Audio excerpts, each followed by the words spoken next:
नमस्कार, मी गिरीश निकम. साम न्यूजमध्ये आपल्या सर्वांचं स्वागत. आणि बुलेटिनच्या सुरुवातीला आज बीड सरपंच हत्या प्रकरणातील एक मोठी बातमी आहे. संतोष देशमुख हत्या प्रकरणातल्या सर्व 8 आरोपींवर आता मोक्का लावण्यात आला आहे.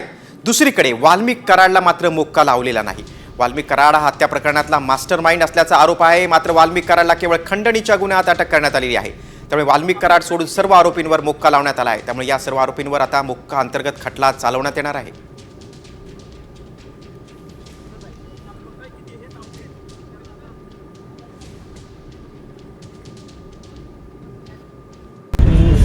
सगळ्या आरोपीवर जोपर्यंत न्यायाला म्हणजे मोका लागत नाही, कुणाचा गुन्हा नोंद होत नाही, खंडणी ते गुन्हापर्यंत हे सगळे आरोपी आहेत, ही संघटित गुन्हेगारी आहे, तोपर्यंत मी यावर प्रतिक्रिया देणार नाही. सगळ्यांवर हा मोका आणि कुणाचा म्हणजे गुन्हा नोंद झाला पाहिजे.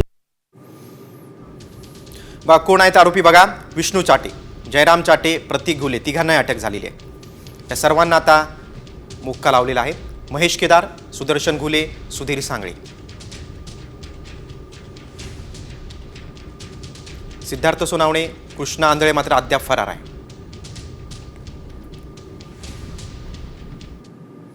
संतोष देशमुख हत्या प्रकरणात 7 जणांना मोक्का लागलाय. राहिलेला 8वा सुद्धा मोक्क्यात गेला पाहिजे. त्याच्यावर पुढे सुद्धा 302चा गुन्हा दाखल झाला पाहिजे, असं वक्तव्य भाजपचे आमदार सुरेश धस यांनी केलंय. धाराशिवमध्ये आयोजित जनआक्रोश मेळाव्यात धस बोलत होते. 7 जणांना आज मोका लागलाय. राहिलेला 8वा सुद्धा मोकात गेला पाहिजे. 8 अटकेन 7 जणांना लागलाय. 302 सुद्धा त्याच्यामध्ये सुद्धा हा आका आहे. आका म्हणत असेल मेरा कुछ संबंध नहीं है, तूच तो मेन है. तर मनोज जरांच्या वक्तव्याकडे वळूया. सरपंच हत्या प्रकरणातला मास्टर माइंड हा वाल्मिक कराडवर देखील 302चा गुन्हा दाखल करा, अशी मागणी जरांगेंनी केलेली आहे. सुरेश धस यांनी देखील अशीच मागणी केलेली आहे. सरपंच हत्या प्रकरणी सर्व आरोपींवर मोक्का लावण्यात आला आहे. मात्र वाल्मिक कराड हत्या प्रकरणाचा आरोपी नसल्यानं त्याच्यावर मोक्का नाही. त्यामुळेच कराडवर 302 लावण्याची मागणी जरांगेंनी केली. संतोष भैयाच्या बद्दल आज एक माहिती आली की सगळ्या आरोपींवरती मोका लागलाय. पण जर खंडणीतल्या आरोपींवर मोका लागला नसला तर हा मोका आम्हाला मान्य नाही. सगळ्यांना 302 मध्ये घ्या. यातला एकही आरोपी सुटला नाही पाहिजे. सरपंच संतोष देशमुख हत्या प्रकरणातील 7 जणांवर मोक्का लागू करण्यात आलेला आहे. पण मोक्का कायदा म्हणजे काय, या कायद्याअंतर्गत कोणती शिक्षा लागू होते, यावर एक नजर टाकूया. 1999 मध्ये मोक्का म्हणजे महाराष्ट्र संघटित गुन्हेगारी नियंत्रण कायदा आहे. संघटित गुन्हेगारी आटोक्यात आणण्यासाठी हा कायदा अस्तित्वात आला. आरोपींवर 10 वर्षात 2 किंवा 2 पेक्षा जास्त गुन्हे दाखल असणं गरजेचं असतं. खंडणी, अपहार, हप्ते वसुली, तस्करी यासारखे गुन्हे संघटितरित्या केल्यास हा कायदा लागू होतो. मोक्का कायदा लागल्यानंतर आरोपींना जामीन मिळत नाही. 5 वर्ष ते जन्मठेप, याशिवाय 5 लाख रुपयांपर्यंतच्या दंडाची तरतूद आहे. धाराशिवमध्ये पोलीस अधिकाऱ्याच्या 3 वर्षीय मुलीवर बलात्कार झाला असा गौप्यस्फोट मराठा आंदोलक मनोज जरांगे पाटील यांनी केलेला आहे. धाराशिवमध्ये आयोजित केलेल्या मोर्चात फोटो दाखवत जरांगेने हा गौप्यस्फोट केलेला आहे. या धाराशिव नगरीत पोलीस अधिकारी यांच्या 3 वर्षाच्या मुलीवर बलात्कार झालाय. मुख्यमंत्री साहेब, तुम्ही जागे आहेत काय? एका पोलीस अधिकाऱ्याच्या 3 वर्षाच्या लेकीवर जर बलात्कार होणार असला तर गृहमंत्री आणि मुख्यमंत्री म्हणून तुमचं थू करतो आम्ही. तर संतोष देशमुखांच्या बहिणीच्या प्रतिज्ञेकडे वळूया. सरपंच संतोष देशमुख हत्या प्रकरणी न्याय द्या. जोपर्यंत न्याय मिळत नाही तोपर्यंत चप्पल घालणार नाही, अशी प्रतिज्ञाच संतोष देशमुखांच्या बहिणीनं केली. न्याय मिळेपर्यंत अनवाणी चालणार, अशी घोषणाच या बहिणीनं केली. जोपर्यंत आम्हाला न्याय मिळत नाही तोपर्यंत मी चप्पल घालणार नाही, असंच मी फिरणार. माझ्या भावाला आज मी चालते तर एक खडा टोचला तर मला किती वेदना होतात. माझ्या भावाने किती वेदना सहन केल्या, मी म्हणजे हे पण करू शकत नाही, माहितीये का. का? मला तरी पण एवढं माहिती नाही, आम्हाला मोबाईल बघू देत नाहीत, आम्हाला एवढं माहित नाही. जर त्याचे म्हणतात असं ऐकता थोडं त्याची जर घटना आम्हाला कळाली ना तर असं वाटत नाही आम्हाला की आम्ही कोण राहतोच का नाही असं. सरपंच संतोष देशमुख हत्या प्रकरणात विष्णू चाटेला आता 2 दिवसांची सीआयडी कोठडी सुनावण्यात आलेली आहे. संतोष देशमुख हत्या प्रकरणात सहभाग आहे का या संदर्भात आता चौकशी होणार आहे. खंडेरी प्रकरणात चाटे याला काल न्यायालयीन कोठडी सुनावण्यात आली होती, तर आता पुन्हा देशमुख हत्या प्रकरणात चाटेला 2 दिवसांची सीआयडी कोठडी सुनावली आहे.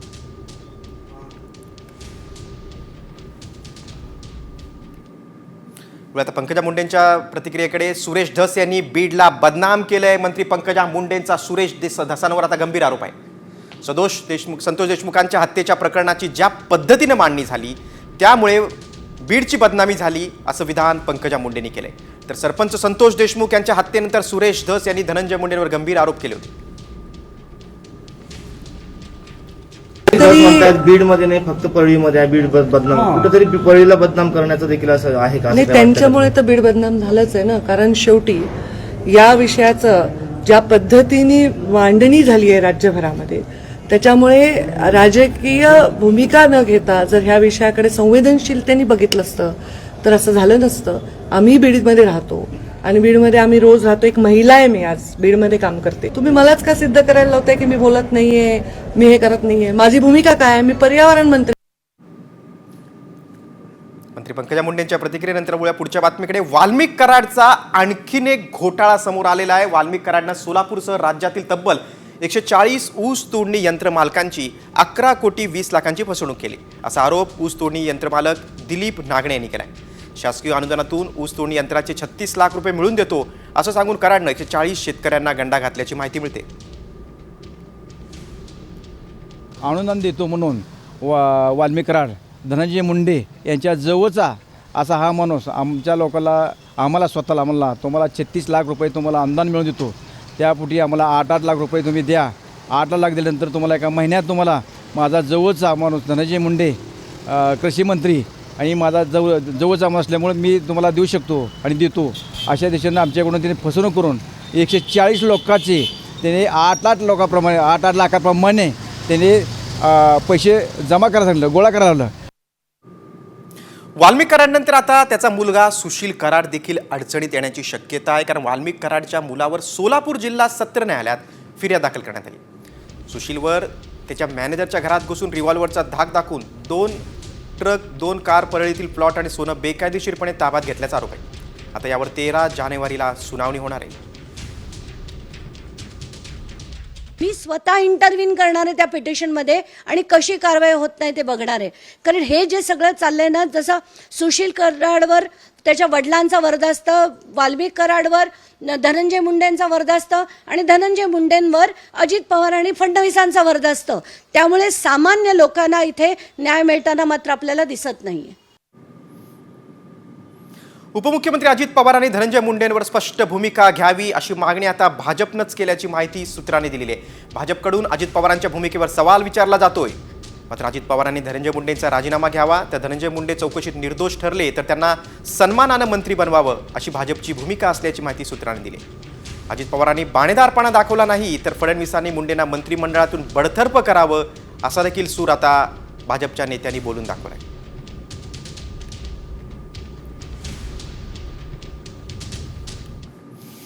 तर राजकारणातून एक मोठी बातमी आहे. कारण महाविकास आघाडीत फूट पडलेली आहे. ठाकरेंनी आता एकला चलो रेचा नारा दिलेला आहे. महापालिका आणि पालिका निवडणुकांआधी ठाकरे गटानं मोठी घोषणा केली. मुंबईपासून ते नागपूरपर्यंत सर्व पालिका या स्वबळावर लढणार अशी घोषणा खासदार संजय राऊत यांनी केली. लोकसभा आणि विधानसभा निवडणुकीत ठाकरे गट महाविकास आघाडीसोबत होता, मात्र आता पालिका आणि महापालिका निवडणुकीत ठाकरे गट स्वबळावर निवडणूक लढणार आहे. मुंबईसह नागपूरपर्यंत मी सांगेन आम्ही स्वबळावर लढू. काय होईल ते होईल, एकदा आम्हाला आजमावायचं होतं. असं आमचं ठरत आहे की मुंबई असेल, ठाणे असेल, पुणे असेल, नागपूर असेल, कार्यकर्त्यांना संधी कधी मिळणार? आघाडीमध्ये मग लोकसभा विधानसभेमध्ये कार्यकर्त्यांना लढण्याची संधी मिळत नाही आणि त्याचा फटका पक्षाच्या वाढीला बसतो. महानगरपालिका, जिल्हा परिषद आणि नगरपंचायतीमध्ये स्वबळावर लढून आपापले पक्ष मजबूत करावे. ठाकरे गटानं स्वबळाचा नारा दिल्यानंतर आता त्याच्या राजकीय विश्वात काय प्रतिक्रिया उमटतायत ते आपण पाहूया. कॉर्पोरेशनचे इलेक्शन आम्ही सगळे एक असताना वेगळेच लढत होतो, मागचेही वेगळेच लढलो होतो, त्याच्यात नवीन काय.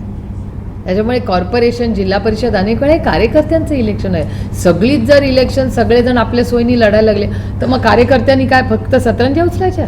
त्यांना कधी न्याय मिळणार? माझं म्हणणं, त्यांनी एकत्रित लढावं, वेगळं लढावं, ती राहील की तुटेल याच्याकडे आमचं लक्ष नाही. महाराष्ट्राला प्रगतीकडे नेण्याचा आमचा प्रयत्न आहे आणि पुढच्या सगळ्या निवडणुकांमध्ये जनतेचा आशीर्वाद आमच्यासोबत राहील. संजय राऊत साहेब नेहमीच बोलतात, त्यामुळे आणि याच्या आधी दानवे साहेब पण बोलले, पण त्याच्यानंतर जेव्हा मी ठाकरे साहेबांना भेटले किंवा आदित्यजींना भेटले तेव्हा मला असं वाटलं नाही त्यांच्या बोलण्यातून. मी कसं सांगू, मला असं वाटतं की सार्वजनिक प्लॅटफॉर्मवर किंवा टी व्हीवर बोलण्यापेक्षा त्यांनी आमच्या नेत्यांशी बोलावं. काही त्यांचं म्हणणं असेल तर राहायचं की नाही राहायचं त्यांचा इंडिव्हिज्युअल प्रश्न आहे, प्रत्येक प्रश्नाला स्वातंत्र्य आहे. संजय राऊत यांनी आज म्हटलंय की ठाकरे गट सगळ्या महापालिका निवडणुका स्वबळावर लढणार आहे. महायुतीमध्ये तशा संदर्भात काही चर्चा नाही, तो त्यांचा इश्यू आहे. त्यांनी काय करावं, कोणाबरोबर लढावं, कोणाबरोबर लढू नये, कपडे घालून लढावं की बिगर कपड्याचा लढावं, तो त्यांचा प्रश्न आहे. की अंडरपॅन्ट घालून की लंगोट लावून लढावं, तो त्यांनी ठरवायचा प्रश्न आहे. त्यांना जे योग्य वाटतं त्यांनी ते करावं. आता खरी कसोटी आहे की आता उभाटा सेपरेट लढत असताना जे मुस्लिम बांधव आणि भगिनी आहेत हे आता त्यांना मतदान करतात का, हा एक फार मोठं प्रश्नचिन्ह आहे. कारण काँग्रेसला असं वाटतंय की ती वोट बँक आमची आहे आणि उभाटाला असं वाटतंय ती वोट बँक आमची आहे. आता खऱ्या अर्थानं या सगळ्याच महाविकास आघाडीच्या पक्षांची कसोटी आहे. ठाकरे गटाच्या स्वबळावर लढण्याच्या निर्णयावर मात्र राष्ट्रवादी काँग्रेसनं बोट ठेवलंय. स्वबळावर लढण्याचा निर्णय सत्ताधाऱ्यांच्या जवळ जाण्यासाठी तर नाही ना, असा सवाल आता शरद पवारांच्या राष्ट्रवादी काँग्रेसचे नेते प्रशांत जगताप यांनी केलाय. तर निवडणुका जाहीर होण्याआधीच राऊतांनी मांडलेली भूमिका आश्चर्यकारक आहे, अशी प्रतिक्रिया प्रशांत जगताप यांनी दिली. आता निवडणुका जाहीर झालेल्या नसताना अशा प्रकारची भूमिका मांडणं हे आश्चर्यकारक आहे.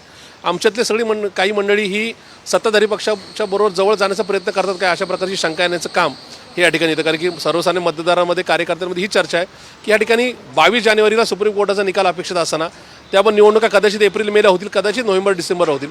मग असं असताना ज्या निवडणुका जाहीर झाल्या नाहीत त्याच्या संदर्भामध्ये स्वबळावरचा नारा देणं हे एक प्रकारे कुठेतरी आपल्यामध्ये फूट पाडणे आणि समोरच्या जवळ जाण्याचा हा प्रयत्न असं मला वाटतं. आता यावर प्रकाश आंबेडकरांचं काय वक्तव्य आपण ते पाहूया. आदित्य ठाकरे यांच्या वैयक्तिक फायद्यासाठी ठाकरे गटानं मविया तोडण्याचा निर्णय घेतला, अशा शब्दात वंचितचे नेते प्रकाश आंबेडकरांनी निशाणा साधलाय. प्रकाश आंबेडकरांनी ट्विट करून ठाकरेंवर निशाणा साधलाय.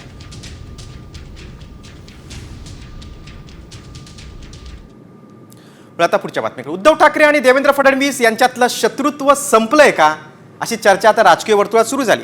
कारण देवेंद्र फडणवीस तसंच संजय राऊत यांनी देखील तसं सूचक विधान केल्याचं बोललं जाते. राजकारणात काहीच असंभव नसतं, राजकारणात कोणीही कायमचा शत्रू नसतो, असं संजय राऊत म्हणालेत.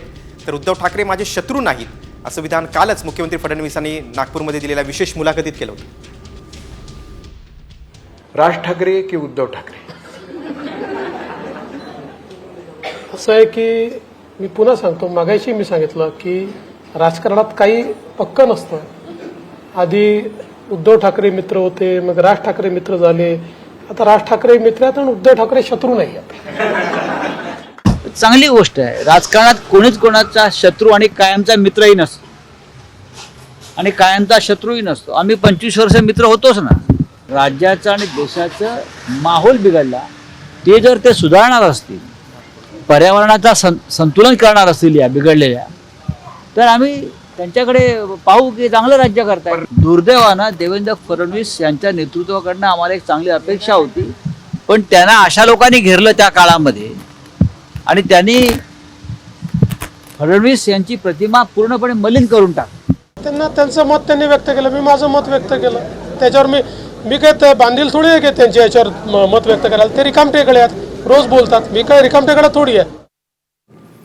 अजित पवारांच्या वक्तव्याकडे. साहेबांच्या नंतर बारामती माझ्या मागे उभी आहे, असं विधान अजित पवारांनी केले. त्यामुळे सर्वांच्याच भुवया उंचावल्यात. विधानसभा निवडणुकीत अजित पवारांचे सख्खे बंधू श्रीनिवास पवार यांचा मुलगा दादांविरोधात उभा होता. आपल्या भावानं माझ्या विरोधात मुलाला उभं केलं तरी बहिणींनी निवडणुकीत वाचवलं, असं अजित पवार म्हणाले. माझ्या भागात आमचा लोकसभेचा उमेदवार 48,000 पडला. मी माझ्या भावाला निरोप पाठवतो, नको माझ्या विरोधात तुझ्या पोराला उभं करू. अरे नाही, बारामती साहेबाच्या माग आहे. म्हणलं आहे, मी कुठं नाही म्हणतोय, पण साहेबाचा नंबर झाल्यावर बारामती दादाच्या मागे आहे. मला लाखाच्या पेक्षा जास्त मतांनी निवडून दिलं. मी आपल्या गप बसलो. आता मंत्री मुश्रीफ यांच्या वक्तव्याकडे बोलूया. सत्तेत आल्यानंतर राष्ट्रवादीच्या नेत्यांना शेतकरी कर्जमाफीचा विसर पडलाय का काय, असा सवाल आता उपस्थित होतोय. कारण माझ्या भाषणात कधी तुम्ही कर्जमाफी ऐकले का, असं विधान अजित पवारांनी केलंय. तर पुढच्या विधानसभेच्या निवडणुकांआधी कर्जमाफी करणार असं राष्ट्रवादीचे मंत्री हसन मुश्रीफ यांनी म्हटलेलं आहे. अजित पवार आणि हसन मुश्रीफ यांच्या शेतकरी कर्जमाफीवरच्या या विधानानं आता खळबळ उडालेली आहे. त्यामुळे शेतकऱ्यांना आता कर्जमाफी मिळणार की नाही याची चर्चा सुरू झाली. माझ्या भाषणात कधी तुम्ही ऐकलं का कर्ज? मला मी जेवढी भाषणं केली,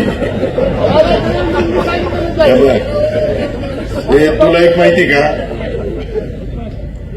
अंथरून बघून हातपाय पसरायचे असतात.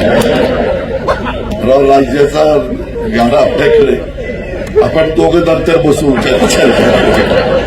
तुला मी माझी परिस्थिती सांगतो, मग तू मला तुझा सल्ला दे, आणि मग त्याच्यातनं काही जमत असेल तर करू. आपण करायला कमी नाही पडणार.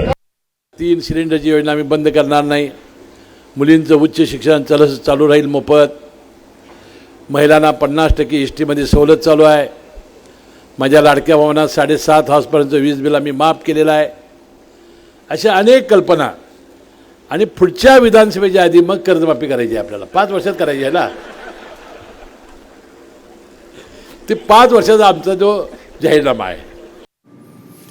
पुढची बातमी आता पुण्यातून. IT कंपनीत काम करणाऱ्या शुभदा कोदारेची निर्घुण हत्या करण्यात आली. या हत्या प्रकरणात एक आता नवीन अपडेट समोर आलेली आहे. या धक्कादायक घटनेची राष्ट्रीय महिला आयोगानं देखील गंभीर दखल घेतलेली आहे. आयोगाच्या अध्यक्षा विजया रहाटकर यांनी या प्रकरणाची सखोल चौकशी करण्यासाठी आणि अशा गुन्ह्यांची पुनरावृत्ती टाळण्यासाठी एक तथ्यशोध समिती स्थापन करण्याचा निर्णय घेतलेला आहे. ही समिती गुन्हे रोखण्यासाठी आवश्यक त्या शिफारशी करणार आहे. ही समिती स्थापन झाल्यानंतर 10 दिवसात त्यांचे निष्कर्ष आणि शिफारशी आयोगाला सादर करणार. शुभदा कोदारेची कंपनीतल्या सहकाऱ्यानं हत्या केली होती. या हत्येनंतर मात्र चिंता व्यक्त होते. महिला आयोगाने देखील या संपूर्ण घटनेची गंभीर दखल घेतली आणि एक समिती स्थापन केलेली आहे. पुढच्या बातमीकडे. टोरेस कंपनी घोटाळ्याच्या चौकशीत आता ईडीनं देखील उडी घेतलेली आहे. ईडीकडून दादरमधील टोरेसच्या कार्यालयाला सील करण्यात आलेलं आहे. ईडीच्या अधिकाऱ्यांनी मुंबई पोलिसांच्या आर्थिक गुन्हे शाखेच्या वरिष्ठ अधिकाऱ्यांची भेट घेतली होती. ईडीनं टोरेस घोटाळा प्रकरणाच्या FIR सह इतर कागदपत्रांची मागणी आता पोलिसांकडे केली. टोरेस घोटाळ्यात मुंबई पोलिसांच्या भूमिकेवर मोठं प्रश्नचिन्ह आहे. कारण जून महिन्यात शिवाजी पार्क पोलिसांनी टोरेसच्या व्यवस्थापकांना समन्स बजावलं होतं, मात्र त्यानंतर कोणतीच कारवाई केली नव्हती. त्यामुळे आता ईडी या टोरेस घोटाळ्याची चौकशी करणार का हे पाहणं महत्त्वाचं आहे. दरम्यान या प्रकरणातील आणखीन एक CCTV समोर आला आहे. टोरेसचं पितळ उघडं पडण्याआधी व्हिक्टोरिया आणि तिच्या साथीदारांनी देशाबाहेर पळ काढला होता. ख्रिसमस साजरा करण्यासाठी जात आहोत असं कारण देत व्हिक्टोरियाने भारतातून पलायन केलंय. तर घोटाळा समोर आल्यानंतर मुंबई पोलिसांनी व्हिक्टोरियाच्या विरोधात लुकआउट नोटीस लागू केलेली आहे.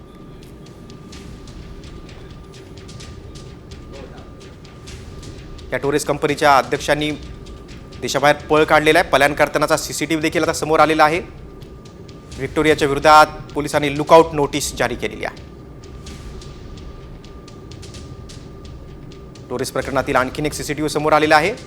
ख्रिसमस साजरा करण्यासाठी आपण देशाबाहेर जातोय असं कारण देत व्हिक्टोरियानी भारतातून पलायन केले.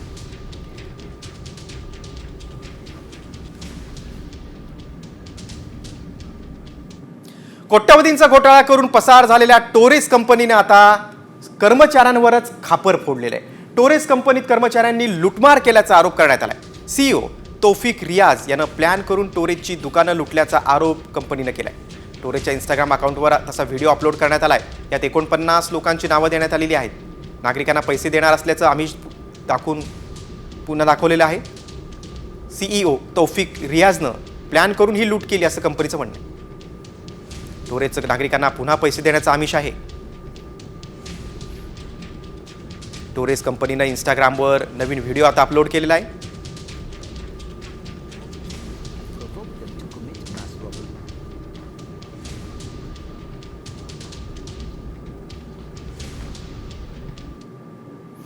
टोरेस कंपनीच्या विविध बातम्या आपण पाहिल्या. आता राज्यभरातल्या कृषी जगतातल्या काही बातम्यांचा आपण वेगवान आढावा घेऊया ॲग्रोवन टॉप 10 मधून. यवतमाळ जिल्ह्यात थंडीसोबत धुकं वाढलंय. त्याचा परिणाम आता गहू, हरभरा, कांदा या पिकावर होण्याची दाट शक्यता आहे. कापूस आणि सोयाबीन नंतर आता गहू, हरभरा पीकही शेतकऱ्यांच्या हातातून जातं की काय अशी स्थिती निर्माण झालेली आहे.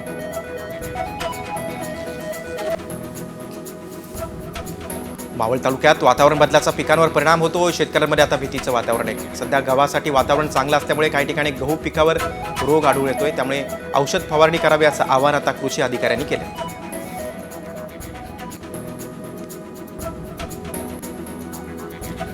तुरीचे भाव सध्या दबावात आहे. त्यामुळे तुरीची आवक वाढल्यानंतर बाजारात काही काळ दबाव राहू शकतो. मार्च नंतर दरात सुधारणा होण्याची शक्यता आहे. पण जे शेतकरी तूर विक्रीसाठी थांबू शकत नाहीत त्यांनी हमी भावापेक्षा कमी दरात तूर विक्री टाळावी असं आवाहन अभ्यासकांनी केलं.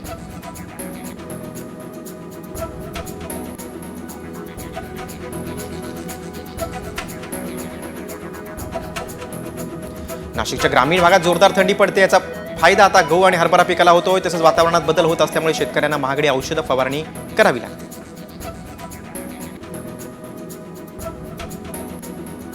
मराठवाड्यासह हिंगोलीत भाजीपाल्याची आवक मोठ्या प्रमाणात वाढली आहे. पोषक वातावरण निर्माण झाल्यानं शेतात भाजीपाला जास्त प्रमाणात फुलल्याने याचा परिणाम दरांवर झालाय.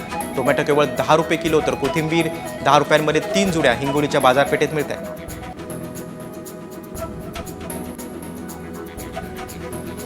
मावळच्या कासरसाईमधील एका शेतकऱ्याने अनोखा प्रयोग केलाय. पारंपरिक भाताच्या शेतीला फाटा देत काकडीच्या पिकाचं भरघोस उत्पादन घेतलंय. 6 एकर शेतीपैकी 1.5 एकर शेतात काकडीची लागवड करून महिन्याला लाखो रुपयांचा नफा त्यांना होतोय. हिंगोलीत थंडीचा कडाका वाढल्यानं माणसांसह मुख्य जनावरांना देखील त्याचा फटका बसला. दुधाळ जनावरांच्या दुधामध्ये घट झाली आहे. 7 लिटर दूध देणारी म्हैस केवळ आता 4 लिटरच दूध देते.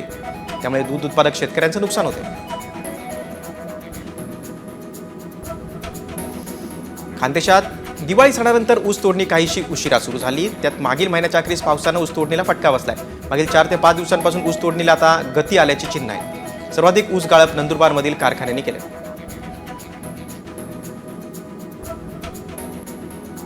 बारामती येथे आयोजित केलेल्या कृषी प्रदर्शनामध्ये 6 पोटी भोपळा शेतकऱ्यांना पाहायला मिळणार आहे. त्याचबरोबर भोपळ्याच्या गावरान वाण देखील शेतकऱ्यांना पाहायला मिळणार आहे. कृषी विज्ञान केंद्रात 16 ते 20 जानेवारी या कालावधीत कृषी प्रदर्शन शेतकऱ्यांना पाहता येईल.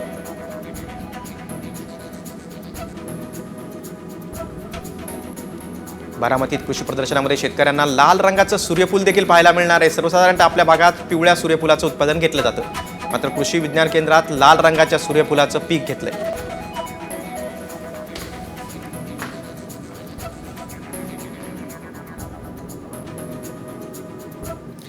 ॲग्रोन टॉप 10 नंतर आता व्हायरल सत्य रिपोर्टकडे वळूया. एक भूत फिरतंय आणि ते भूत माणसांना रस्त्यात पकडून मारतंय. हे ऐकून तुम्हाला धक्का बसला असेल. होय, असाच एक प्रकार समोर आलाय. खरंच भूत फिरतंय का? आम्ही याची पडताळणी केली. त्यावेळी काय सत्य समोर आलंय पाहूयात साम टीव्हीचा हा खास रिपोर्ट.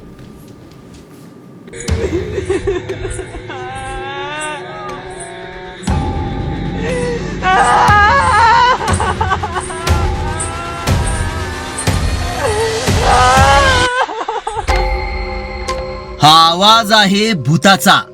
याच भूतानं एका व्यक्तीला बेदम मारहाण केल्याचा खळबळजनक दावा करण्यात आलाय. मारहाणीचे फोटो बघा. ही मारहाण भूतानं केलीये असा दावा केलाय. मात्र खरंच भूत आहे का? भूतानं कधी मारहाण केल्याचं तुम्ही ऐकलंय का? नाशिकच्या निफाडमध्ये रात्री फिरतय भूत.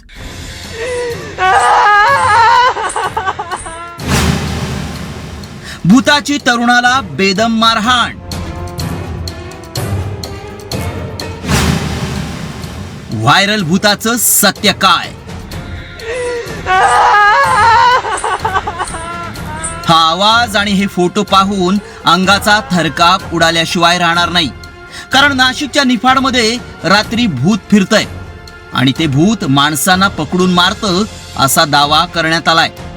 हा फोटो प्रचंड व्हायरल होत असल्यानं ग्रामस्थ दहशतीत आहेत. या मेसेजमध्ये नेमकं काय म्हटलंय पाहूयात. नाशिकच्या शिरवाडे ते धामोरी रस्त्यावर नदीजवळ एका चालकाला भूत दिसलं.